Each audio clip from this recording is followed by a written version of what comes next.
రాష్ట్ర రాజకీయాల్లో ఇప్పుడు ఆ నియోజకవర్గం ఒక సంచలనం.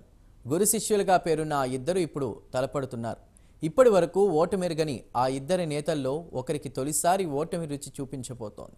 ఆ నియోజకవర్గ చారిత్రకంగా, వాణిజ్యపరంగా, పర్యాటకంగా కూడా ఆ నియోజకవర్గానికి ఎన్నో విశిష్టతలున్నాయి.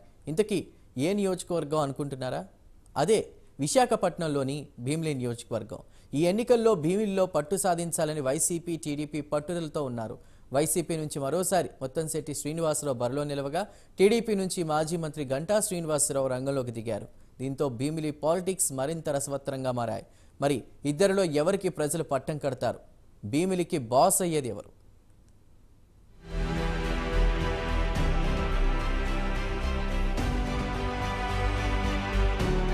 భీమిలి రాజకీయ వాతావరణం వేడెక్కింది. ఓటమెరుగని ఇద్దరు నేతల్లో ఒకరికి తొలిసారి ఓటమి రుచి చూపించబోతోంది భీమిలి నియోజకవర్గం. ఇక్కడి నుంచి గురు శిష్యులుగా పేరొందిన గంటా శ్రీనివాసరావు, అవంతి శ్రీనివాసరావు ఇద్దరు వేరువేరు పార్టీల నుంచి పోటీ చేస్తున్నారు. టీడీపీ కూటమి నుంచి గంటా శ్రీనివాసరావు పోటీ చేస్తుంటే, వైసీపీ నుంచి అవంతి బరిలో ఉన్నారు. వీరిద్దరికి పేర్లతో సహా రాజకీయంగా చాలా సారూప్యతలున్నాయి. ఒకప్పుడు వీరిద్దరు మంచి మిత్రులు. ఇద్దరు 2009లో ప్రజారాజ్యం పార్టీ తరపున అసెంబ్లీ ఎన్నికల బరిలో నిలిచారు. భీమిలి నుంచి అవంతి శ్రీనివాసరావు, అనకాపల్లి నుంచి గంటా శ్రీనివాసరావు విజయం సాధించారు. రాజకీయ రంగ ప్రవేశం చేసిన నాటి నుంచి ఇద్దరు గెలుస్తూ వస్తున్నారు. ఎమ్మెల్యేగా, రాష్ట్ర మంత్రులుగా కూడా పనిచేశారు. గత 3 ఎన్నికల నుంచి వరుసగా విజయం సాధిస్తున్నారు.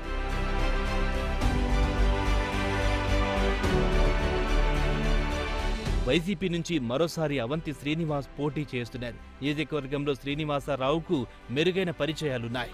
గడిచిన 5 ఏళ్లుగా ఆయన ప్రజలకు అంటిపెట్టుకుని విస్తృతంగా పర్యటనలు చేస్తున్నారు. తనదైన శైలిలో అందరినీ ఆకట్టుకునే విధంగా ప్రచారం మొదలెట్టారు. తనకు జగన్ సంక్షేమ పథకాలు, వైజాగ్ రాజధాని అంశం కలిసొస్తాయని, భీమిలిలో తిరుగులేని మెజార్టీతో గెలిపిస్తాయనే ధీమాతో ఉన్నారు. అయితే గతం మాదిరిగానే ఈసారి వైసీపీ గాలి తన వైపు వీస్తుందనే నమ్మకంతో ఉన్నారు.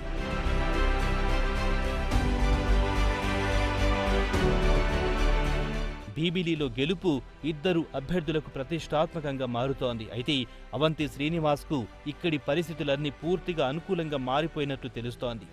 నిత్యం అందుబాటులో ఉండే నేతగా అవంతికి ప్రజల్లో ఆదరణ ఉంది. భీమిలి 4 మండలాలలో కార్యకర్తలను సమన్వయం చేసుకుంటూ ముందుకు సాగుతున్నారు. ఏ రోజు తానొక నాయకుడన్న యాటిట్యూడ్ను చూపించారు.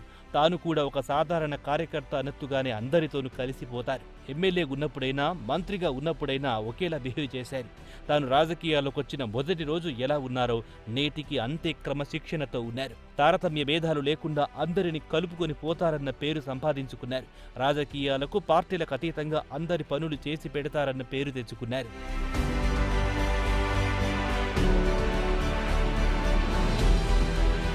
అవంతి శ్రీనివాస్ ప్రజల్లో నుంచి వచ్చిన నాయకుడు. అంచెలంచెలుగా జీవితంలో పైకి ఎదిగిన నాయకుడు.